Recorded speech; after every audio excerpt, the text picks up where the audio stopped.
Science fiction time. What's the difference between a science fiction fan and a science fiction nerd? It depends on how seriously they take the stories.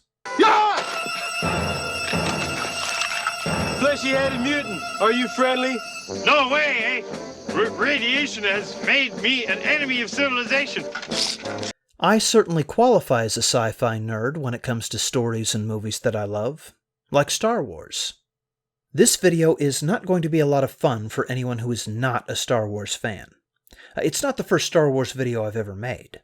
The one I made that explained that stormtroopers are decent shots was fun, and I can imagine that even some non-Star Wars people could get half a kick out of that one. This one, though, probably won't mean anything to anyone who is not a fan. Also, I'm going to spoil the hell out of the Star Wars prequels. That's episodes 1 through 3, not the more recent episodes 7 through 9. I'm also going to give away the ending of Return of the Jedi. So if you haven't seen those films, and if you plan to watch them, then do not watch this video. Instead, come back after you've watched the movies. This meme here was the inspiration for this video. Darth Maul, cut in half, survives. Darth Vader, limbs cut off and burned in lava, survives. Amidala is sad, dies. Now, before anyone accuses me of being a cringy asshole, I know that analyzing a meme is a ridiculous thing to do. You're looking at this because this is what made me decide to create this video, and it's because this meme illustrates what I believe to be a major misconception about the Star Wars story. Most fans really do believe that it happened that way. Also, looking at this joke lets me complain about some of the shitty Star Wars stories that I don't like. The death of Amidala may be the main subject of this video, but I'm not leaving that Darth Maul shit alone. Cut in half. Survives. No, he didn't. He was cut in half, and he died. There were comic books made later on that depicted him with a cybernetic lower half. I do not and will not consider that crap to be real Star Wars. One of the complaints about Darth Maul is that he didn't get enough screen time. That is not how you measure a character's worth, though. Doesn't matter how long it takes you to come. It's how much you tingle. If they wanted to write more Darth Maul stories, then they could. Easily. I mean, I seriously doubt that Maul's mission in Episode 1 was his first adventure. All you have to do to have more Darth Maul stories is to write about what he did before that. No muss, no fuss, and no half-assed explanations required to revive him. In fact, they did write about Maul's adventures before Episode 1. I haven't read much of the Darth Maul comics, but the story from Star Wars Tales No. 10 that explains why Maul developed his double-bladed lightsaber, that is a damn good story. So you don't have to have a cybernetic rationalization to keep writing about the character. Let him die at Obi-Wan's hand. That is much better. Out there, it's better to be dead and cool than alive and uncool. Because giving him a robotic lower half is unbelievably lame. Vader, on the other hand, really did survive his ordeal.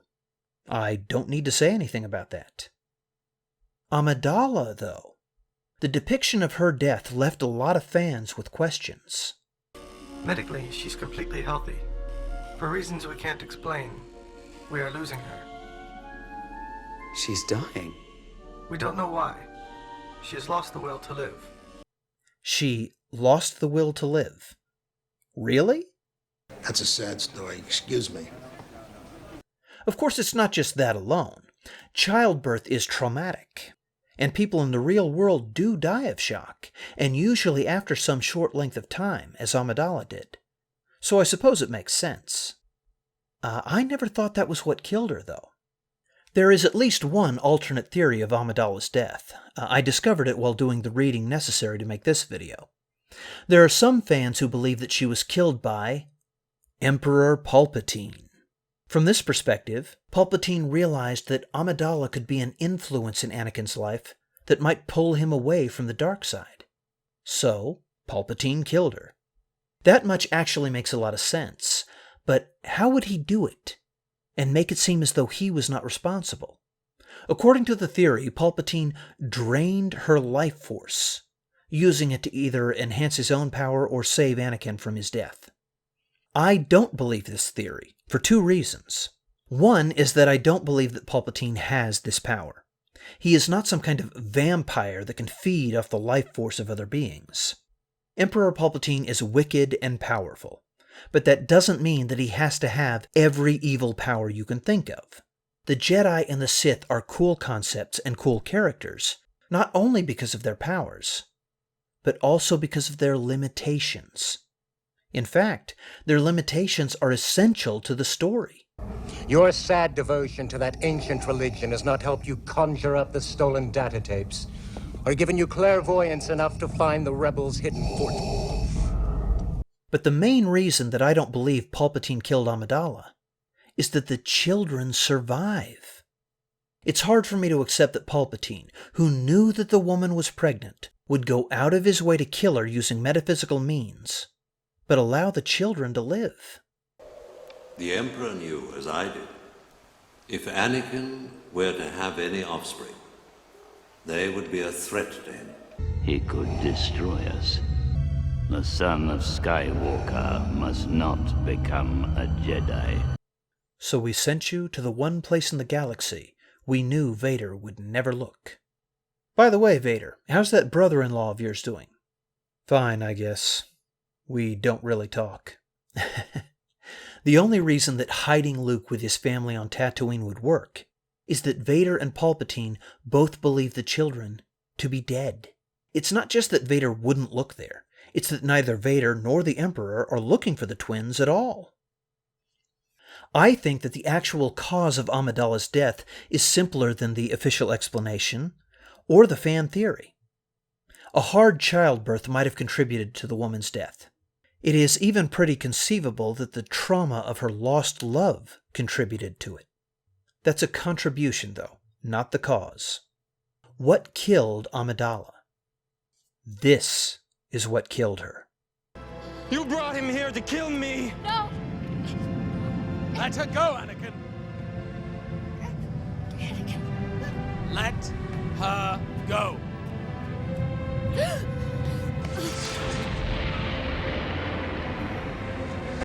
This is one of Vader's defining abilities, the Force Choke. Of course, a lot of Star Wars writers attribute this ability to absolutely everyone. Darth Tyrannus, also known as Count Dooku, Asajj Ventress, and some guy calling himself Savage Opress. I bet he won the Best Name award at that year's Villains Convention. Darth Maul, Ahsoka Tano, Barriss Offee, Darth Sidious, and even Grogu, Baby Yoda. Baby fucking Yoda can do it? I don't think so. Oh, hold on a second. Why didn't this list include Luke Skywalker?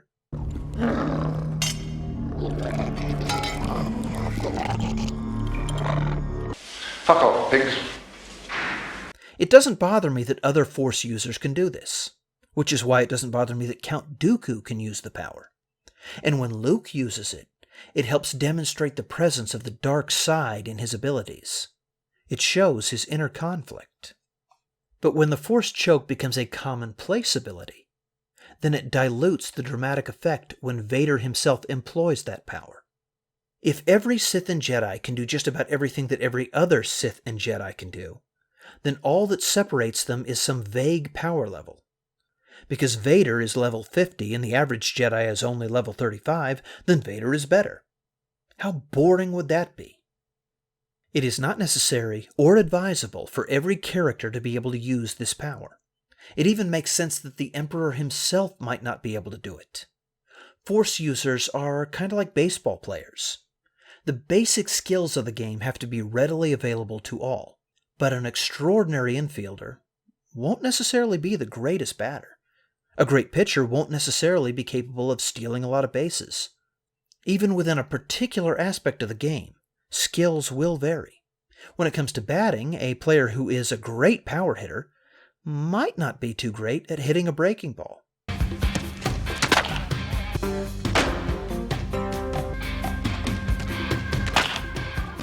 Okay, Eddie, that's enough fastballs. Throw him some breaker balls.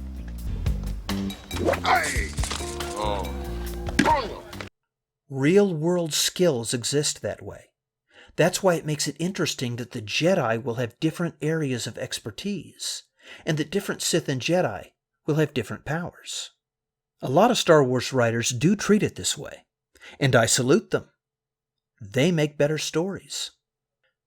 So the Force choke might not be exclusively Vader's domain, but it should be treated as a very rare talent, and no one else can use it with his level of control, or range, or power. That's part of what makes him Vader. That's what makes him unique. I don't believe that the Emperor could do this. It is not necessary for the master to be superior to his apprentice at all things. The relationship of Sith master to Sith pupil is much more fascinating if it does not revolve entirely around power levels. Besides, despite the fact that some comic book writer created this unappealing scene, I don't believe that they have this butch and bitch relationship. They are master and apprentice, not master and slave. If Palpatine wanted to discipline Vader, he wouldn't force choke him, even if he could. Instead, he would put him under the authority of an unpowered soldier, like Grand Moff Tarkin, for example. Governor Tarkin, I should have expected to find you holding Vader's leash. Enough of this. Vader, release him. As you wish. Anyway, that was another lengthy aside. So let me explain why the Force choke is so important to the death of Amidala.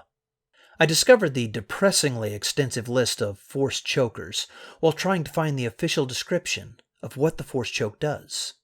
From Wikipedia, the Force choke was a dark side Force power, meaning that the power was fueled from dark emotions such as fear, anger, and hatred. As the name suggested, the Force choke was used to telekinetically grip, squeeze, or crush a victim's throat with the Force and restrict blood circulation or airflow. Okay, I don't agree with that at all. I know that this is the official version and the one that has the authority of canon behind it, but there are plenty of fan theories about a lot of stories that I find to be more valid than the official versions. Before I can tell you what happened to Amidala, I have to tell you what I think the Force choke really is. It is not simply a telekinetic twisting of the throat. Let me compare it to Force lightning. Even though it's called Force lightning, it's not literally lightning, is it? Wikipedia says, Force lightning was an offensive technique which involved a discharge of electrical energy from the practitioner's hands. Okay, hold on. They think that Force lightning is literally a discharge of electrical energy?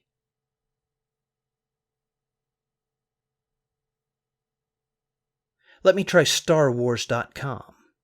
Force lightning is a dark side ability used to torture, disfigure, and even kill one's victims.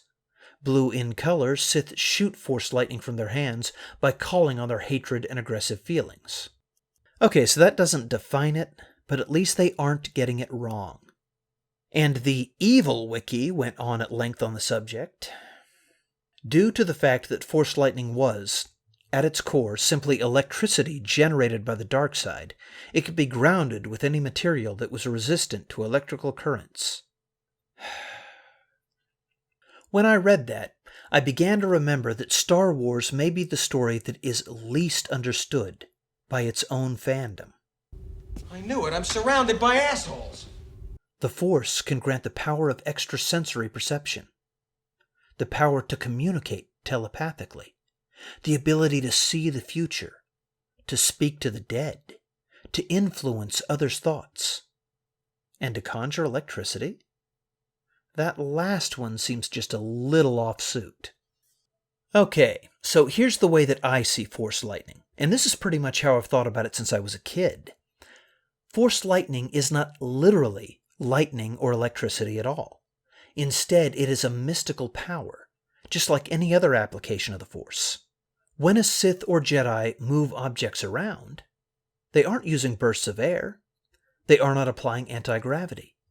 There doesn't have to be an explanation of that sort, just like Force lightning does not have to be electricity. The Force is a metaphysical power. It has never been measured or controlled in any kind of laboratory. In fact, the very existence of the Force is debated even within the Star Wars universe. The Force will guide us. Oh, Maxie big the Force. Well, that smells stinkery. You don't believe in the Force, do you? Kid, I've flown from one side of this galaxy to the other. I've seen a lot of strange stuff, but I've never seen anything to make me believe there's one all-powerful force controlling everything. There's no mystical energy field controls my destiny. It's all a lot of simple tricks and nonsense. And those who do believe in it tend to treat it with a quasi-religious reverence. Then man your ships, and may the Force be with you. The Force does not exist as particles or waves. If it did, its existence would be verifiable. The Sith's dark lightning doesn't actually use electrons. The effect of Force lightning is to damage physical objects, including living matter. But more insidiously, it actually damages the life force of any being it comes into contact with. The Force is generated by living beings. Life creates it, makes it grow. Its energy surrounds us. The dark side is capable of actually interfering with and diminishing that life energy. Force lightning is not the only Force power that does this. The so-called Force choke does the same thing. When Vader uses this power on a person, he is not simply closing their airway or blood vessels. He is literally diminishing, or even extinguishing, their life force. The pain in the throat is simply the sensation of that effect, and probably not the only one. The thing that makes the Force choke different from Force lightning is that it is an entirely direct application of that dark power. More controlled, more precise, at least when you know how to use it. When Anakin used this ability for the first time, he did it on instinct, without the control that he had later on in life. He wasn't simply closing off her airflow. He lashed out quite literally at Amidala's life force. That's what killed her. It wasn't instantaneous, but the damage was done. Much like the Emperor's Force lightning that assured Vader's death without killing him instantly, Anakin's Force choke caused Amidala's death, even if it didn't kill her in that moment. People took it to be the official explanation when the medical droid said this. We don't know why. She has lost the will to live. What the hell would a droid know about that? The droid was being more honest when it said, For reasons we can't explain, we are losing her. The reason the droids can't figure it out is that her ailment is not a physical one. It's not even a psychological one. It is the effect of the Force, something their machines cannot detect. Later, the Emperor told Anakin what had happened. Where is Padme? Is she safe? Is she all right? It seems in your anger, you killed her. Most people assumed that the Emperor was lying. He was not. He meant what he said. It was true. Vader did kill Amidala, and Vader knew it. He tried to deny it for a moment. I couldn't have. She was alive. I felt it. Then he came to believe it in the next moment. Not because he's that gullible, but because he knew what he had done. No lie could convince him of that. Vader literally killed Amidala. That was what put him under the control of the dark side for the rest of his life. The anger, the rage, and the guilt. It is why a man who was a great hero became a ruthless and cold-blooded killer. He had already committed atrocities, but he had to justify those. I am becoming more powerful than any Jedi has ever dreamed of, and I'm doing it for you, to protect you. We don't have to run away anymore. I have brought peace to the Republic. I am more powerful than the Chancellor. I can overthrow him. And together, you and I can rule the galaxy. Make things the way we want them to be. After this moment, he never had to justify any evil action to himself ever again. Where is the ambassador?